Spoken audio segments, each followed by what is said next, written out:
huge thanks to everyone who tunes in to Dr. VGP's podcast. We've received the YouTube silver play button for reaching 100,000 subscribers and counting. We sincerely thank you for being part of this wonderful journey with us. Click on the subscribe button and hit the bell icon to notify you with all our future podcast contents. Thank you again. Get your brand connected to 38 million readers in India and 2 million in the USA. Global Eye Magazine, the fastest growing Indo-US weekly. Our magazine dives deep into exclusive stories, face-to-face interviews, and key happenings across the USA and India, delivering content you won't find anywhere else. Advertise with Global Eye Magazine and reach highly targeted and influential audience. Contact us to book your ad space.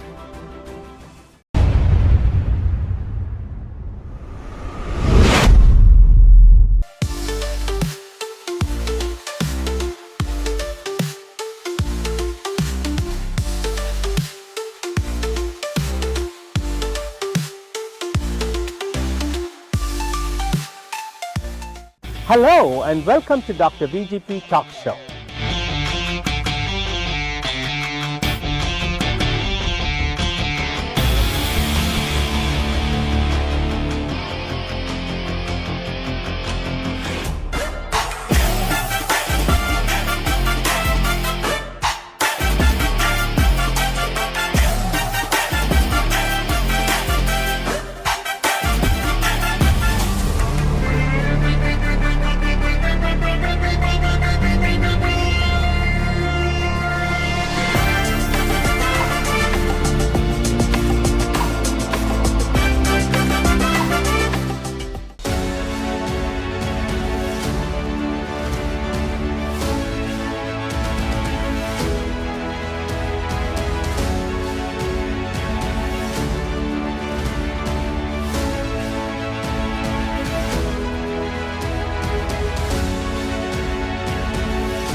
Hello and welcome to Dr. VGP's podcast that reaches 42 million households, including 2 million across Chicagoland.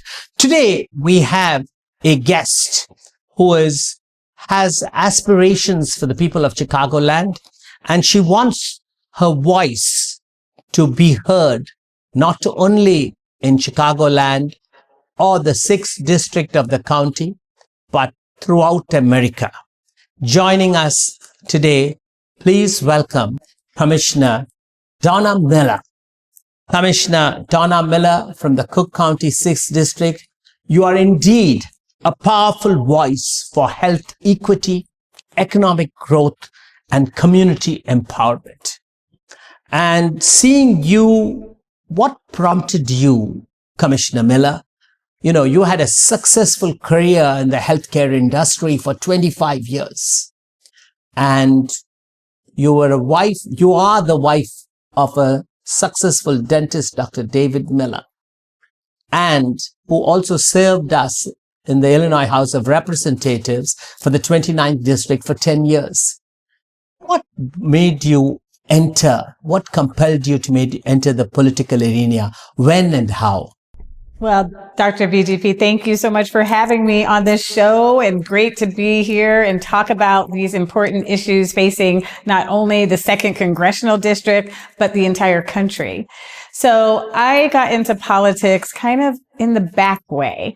I would say I was a person who worked behind the scenes originally. I was a person who was knocking on doors and doing volunteering for campaigns, not only my husband's campaign, but I actually knocked on doors when Joe Biden ran for president the first time. Wow. And I was in college at that time. I got to tell him that story, actually. When he ran for vice president? No, when he ran for president, and that was back in the late 80s. He ran for president. Joe Biden as a congressman, ran for president in the late 80s. Wow. Well, I'm learning some history today. When he was first running, and then he disbanded that campaign. So it's a funny story because he wasn't ready at the time. But what's funny is that when you look at being behind the scenes person, I worked on Capitol Hill when I was in college, and I thought I would be more of a strategy policy person. So I always kept myself involved in that way. Then when I came back to Chicago area where I'm from, and I worked on campaigns and I was in strategy meetings, and we were looking for women to run for office. And one of the conversations about this seat that I'm in right now, we were describing the type of woman who should be in this seat. And they said, you know what, Donna, that sounds like you. And I said, you know what? It actually does sound like me. I should run for this seat. So that's kind of how it happened. And that happens a lot for women, that women don't really think it should be them. They think it should be someone else. And then someone else has to tell a woman that it should be you. And so that's how I got into this seat, because of my healthcare background, because Cook County has the largest public health hospital in the entire country. And I felt like that would be well suited for my background coming from the biotech industry. Very well said, Commissioner. But do you think your grandfather, Gorman Black, who served as Secretary of Aging in the state of Pennsylvania and in other federal departments, had an indirect influence while we are growing up to be politically active that you are? I can see you raring to go for the people, trying to solve the solutions. Yes. Well, I mean, when you're around something, you don't necessarily think of yourself as, this is what I'm going to do. I was always around it. So yes, I think it was something that was just in me, not only from my grandfather being in that position, but also I came from a military family. My father was in the military. He was a base commander. My father's a retired colonel in the Army. So service is something that my family has always put into us, and always something that I took very seriously. Service to our country, service to our family, service to the community. And I grew up that way, and I learned to share that, no matter what the position or what the job was. Fantastic, Commissioner Miller. Now tell us, you are such an inclusive person. You attract people to you by your actions, by how your thought process and what you want to do for your 6th district of the Cook County. Now, you are enlarging your geographic area and running for the 2nd Congressional District. Yes. It's quite a challenging task, but I love that fire in your belly. Now, how would you define leadership in today's complex political and social landscape? I think everything that I look at that I've done, even as a commissioner, let me just say that Cook County is the 2nd largest county in the country. Absolutely. So everything that happens here in Cook County matters for every place else around the entire country. So the things that I've done on the county board, I say they're duplicatable. We don't have to keep them right here in Cook County. Everyone can do them. And that's what happens when we go to Congress. We want things that matter to every community, no matter where they are, no matter what state it's in. So I'll give you an example. We have a maternal health crisis in this country, and I've been focused on that for the last several years. On the county board, I've held hearings related to maternal health, and then we're trying to figure out what can we do to improve the maternal health for our citizens. I came up with a program called doulas. So doulas exist in every country, in every city, but we need more doulas, and we have a need to expand doulas for women when they're going through pregnancy. I'm going to have the first ever doula program at Cook County Hospital that I got funded. And we're going to spend $3 million over the next 3 years. Fantastic. I got that added into our budget so that any woman who comes to Cook County Hospital can get a doula at any stage of their pregnancy. This is going to save lives. This is going to improve lives. And this is going to make access for women in childbearing years, so they don't have to be afraid to have a baby.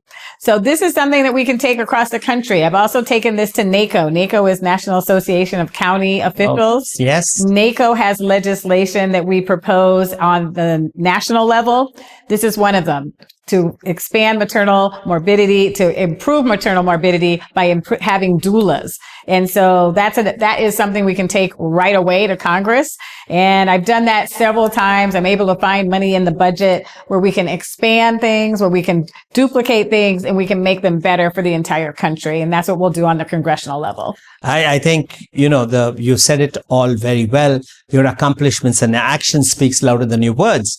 The 6th district is incredibly diverse. Would you agree with me on that? I always say it's probably one of the most diverse in the county. Okay. How would you ensure that every voice is heard and every community needs are met? I do that by bringing people in, having conversations, going to communities, talking to different communities. And that's how we build not only transparency in government, but you also build conversation so people feel like you want to hear from them. So that's the same thing that would happen on the congressional level. I think that comes from my sales background and being in sales and networking. But we've always had an open door policy in my office. I tell people, call me, email me. We send out a newsletter.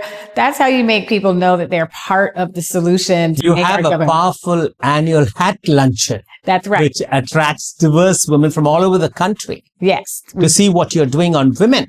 Now, what initiatives are you most proud of that have created opportunities for economic growth in your district? Well, one of the initiatives that I'm most proud of is the Southland Development Authority. Excellent. That is a group of 45 different municipalities across South Suburban Cook County. And part of it is in Will County for the Southland Development Authority as well. The focus of that is so that they can act as one group to decide where should businesses come if they want to come to this area. We have an economic downturn in many of these areas, but how do we build it up? We build it up by having a plan. We have a plan for transportation. We have a plan for logistics. This district, the 2nd Congressional District, actually has 5 interstates that meet. And it's the largest thoroughfare through the entire Midwest. So we have an opportunity to expand transportation by rail. We also have an opportunity to expand transportation by having the South Suburban Airport come to our area. It's needed. It's been planned. This is something that the FAA even agreed that needs to happen in this area. This would uplift not only the community at large, right in that community, but would bring 15,000 jobs. So you're talking about Beaton Airport also. So they call it South Suburban Airport. South Suburban Airport. They call it, that's what they changed it to now, South Suburban Airport. But it's an economic engine. It's a huge economic growth. And so you're going to be a huge advocate. You're going to get it implemented in your first term as a congresswoman from the 2nd district. That's our goal. You have been a responsible parent. You have 2 beautiful sons who I met on several occasions in Washington, D.C., and you're giving them the best education.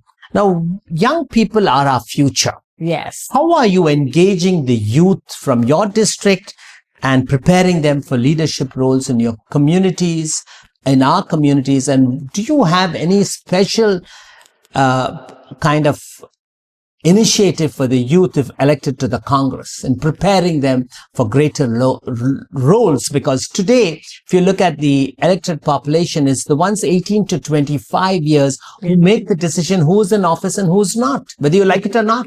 The young people are not future. They are the present for us today. Yes, they are. Well, since I have young people in my own in that age group, I look at my own children as how do we engage them? How do we bring them in? How do we make sure that the economic future is for them? What is the workforce, the diverse workforce look like? And I've always been focused on programs at the high school level that bring in trades. So everyone might not go to college, but we do have a viable workforce in the 2nd Congressional District that we need to tap into, and we need to tap into it so they don't leave us. We don't want them to be exported out into other areas. We want them to stay right here in the 2nd District and build our communities up, whether they're in the trades, whether they're in healthcare. We have plenty of opportunities there, whether they're in transportation. We're going to need people to drive the buses, make the trains, make sure that we have the infrastructure on the roads. My son is a civil engineer now. So I said, you're going to be employed forever because we are building infrastructure in this country at every level, whether it's roads, whether it's buildings. How do we make sure that young people are ready for these jobs of the future? by letting them know that they exist, first of all, and giving them opportunities to participate in those type of jobs. Fantastic. Now, many residents look to Cook County commissioners and commissioners as yourself as policy and problem solvers. Now, what recent policy or initiative you feel which you have initiated, has the most impactful impact on people's daily lives?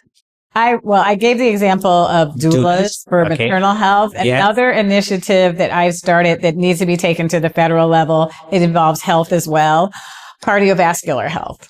So the problem with cardiovascular disease is that many people have it, but many people don't know what to do about it. I also commissioned a white paper. We wrote a white paper to show how can we make improvements in the cardiovascular health of our community. So if you do it in one community, you can do it in another community. What the outcomes were that people don't know CPR. And so people don't know CPR and AED training. Most accidents that happen most incidents that happen at home related to cardiovascular health happen with a loved one in the house. And if someone's not trained in CPR, they don't know how to make an impact and save someone's life. So one of the things that I've done as a commissioner over the last few years is train thousands of people in CPR training. That is the easiest way to save someone's life. Absolutely. And that's something that needs to be taken to the federal government level so that we are funding those type of training programs, not just for students in high school, but for workforces, for communities to be able to train, for fire departments to be able to train people as well. You said it very well. You talked about taking it countrywide, yes, CPR initiative. Now, if elected as the Congresswoman for the Second Congressional District, what are the first top 3 priorities you will address in your first 100 days? Well, the top 3 priorities would be related to economic development, not only finding and keeping the viable workforce, but expanding the economic engine that I mentioned around transportation in the Second Congressional District. Healthcare fits into that as well. Healthcare priorities have to be, we have a healthcare desert on the south side of Chicago. We need to make sure that we have the hospitals to take care of the people in our communities. We do not have a level 1 trauma center in most parts of that area. And I want to make sure that healthcare is a priority related to women's health, related to cardiovascular health. And then the third thing is veterans. I also chair the Veterans Committee here as a county commissioner. But I want to make sure that veterans have all of the benefits that they deserve and have earned for serving our country. Those are my top 3 priorities that I take with me to Congress. Those are things that are already in the works. I mentioned NACO has initiatives and resolutions and legislation that we've already started. I've started initiatives in all 3 of those different areas. Now we just need to have vocal advocates come around and make sure that we're uplifting all of those priorities, and we take those to Congress. We get them funded and we build them up across the country. Hearing all your accomplishments, you must have had a lot of challenges as well in your journey as a Cook County Commissioner. And now you're aspiring to go into, if I may say, the lion's den. You're going to the House of Congress, where the things are not as what everyone would like it to be. Every day is a new change under the current administration. What have been the most challenging moments as Cook County Commissioner, and how would you relate that preparing you for this arduous task when we had in our own state 2 veteran congressmen give up their seats and a third one who was the incumbent in the 2nd District resigned too?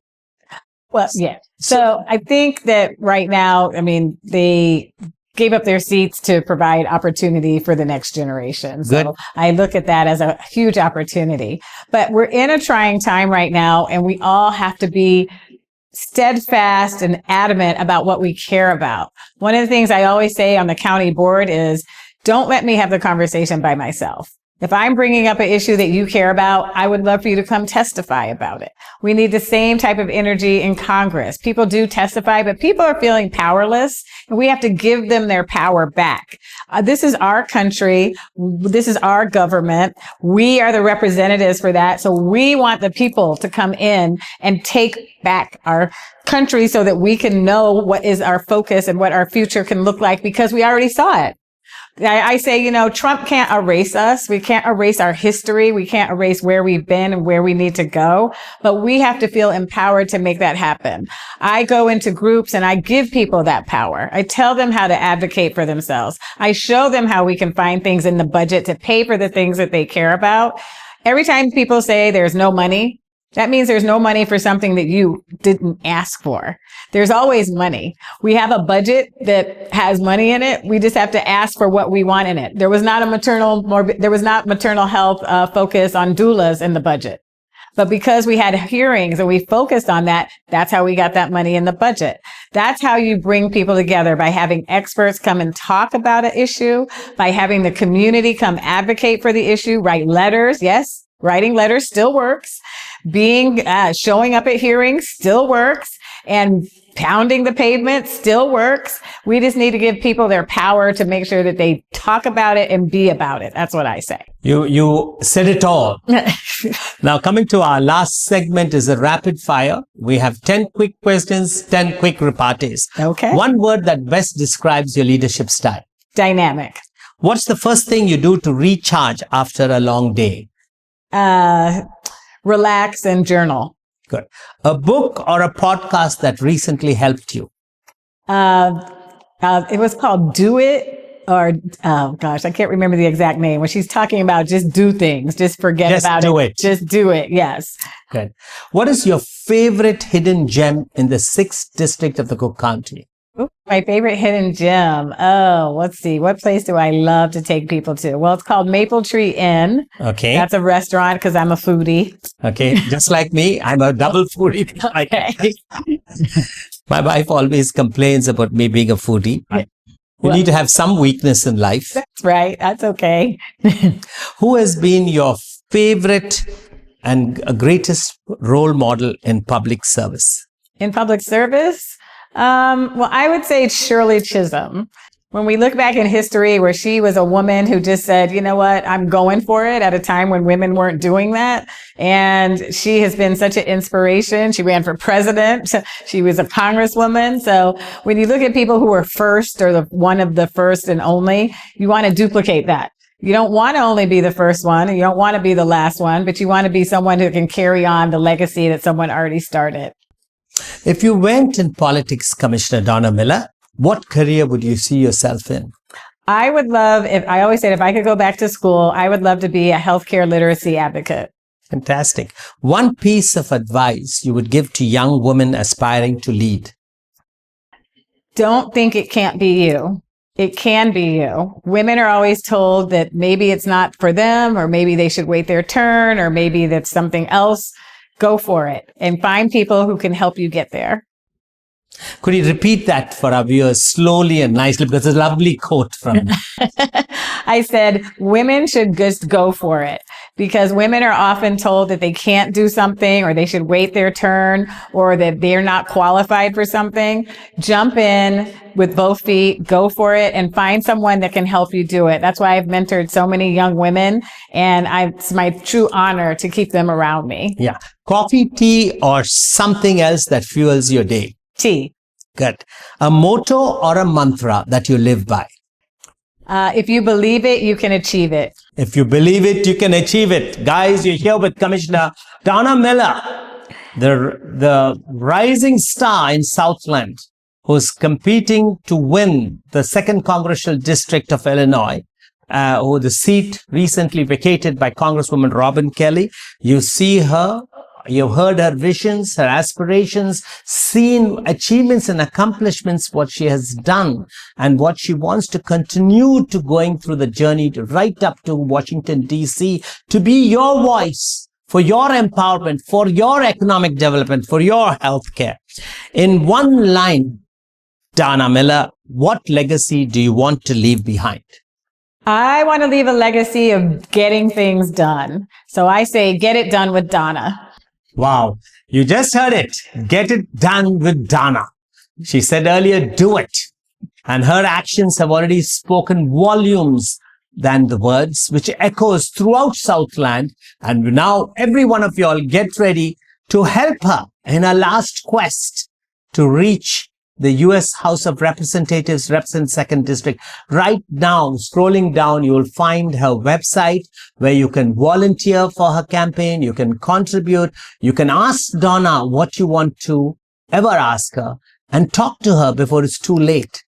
We missed one deadline in November 2024. Now is the time to go out and vote right.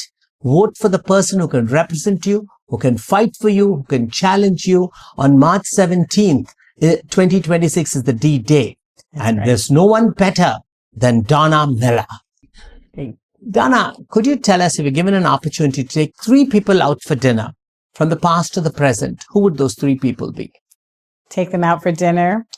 From the past to the present. Well, I mentioned Shirley Chisholm earlier. So I come from a powerful family of women.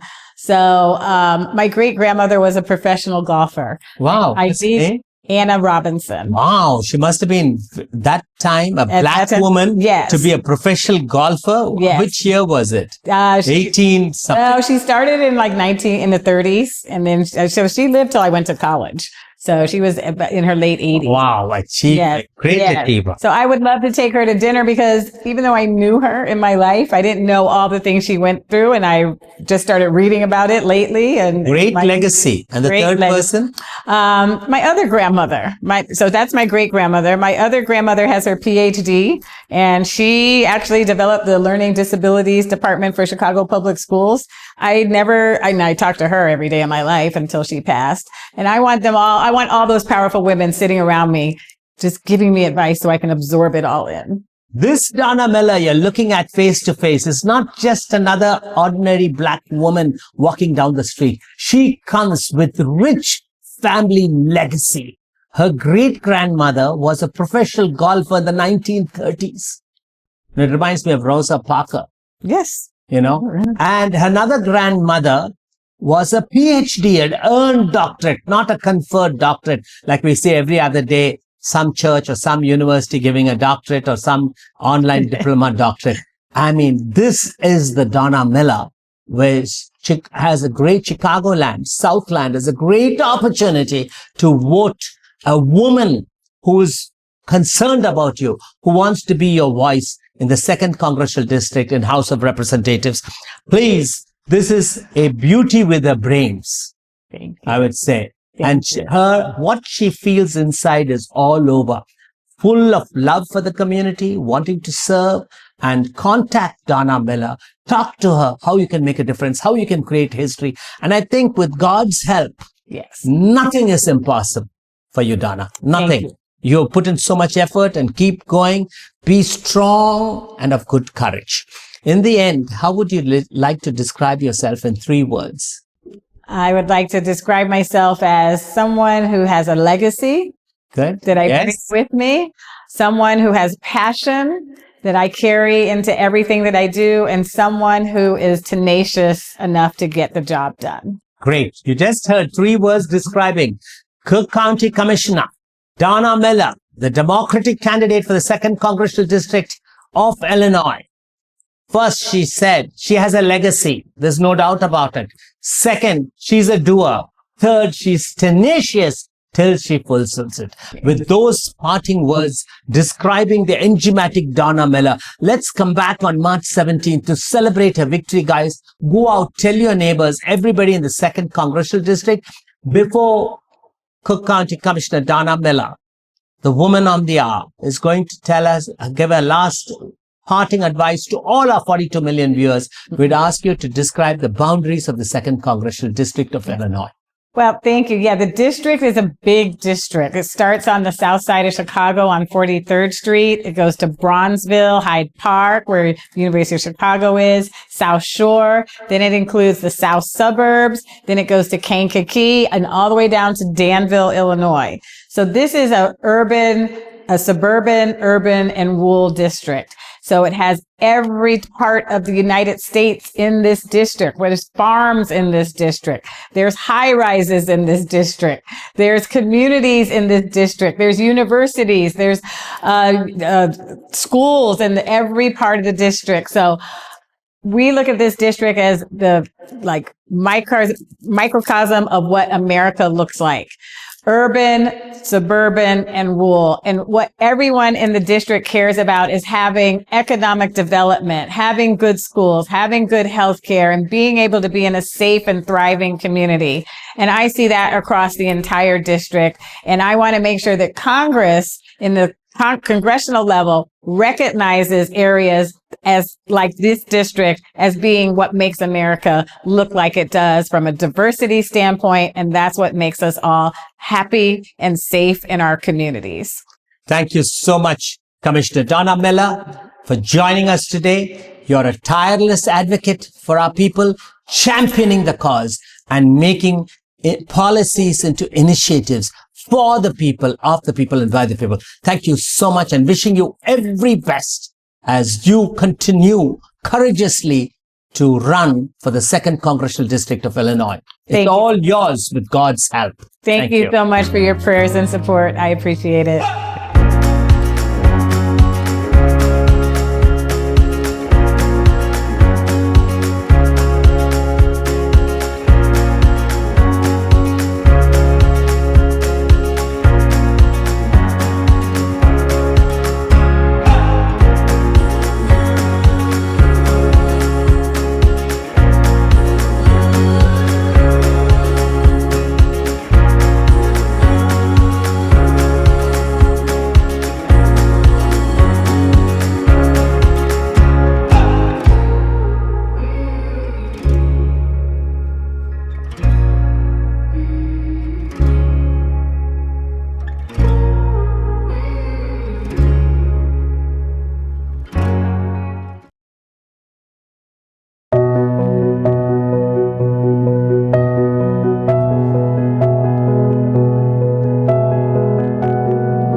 Dear viewers, elevate your business to new heights and reach 35 million potential customers with Global Eye Digital. Contact us today at globaleyedigital@gmail.com or info@globaleyedigital.com. Let's take your business global.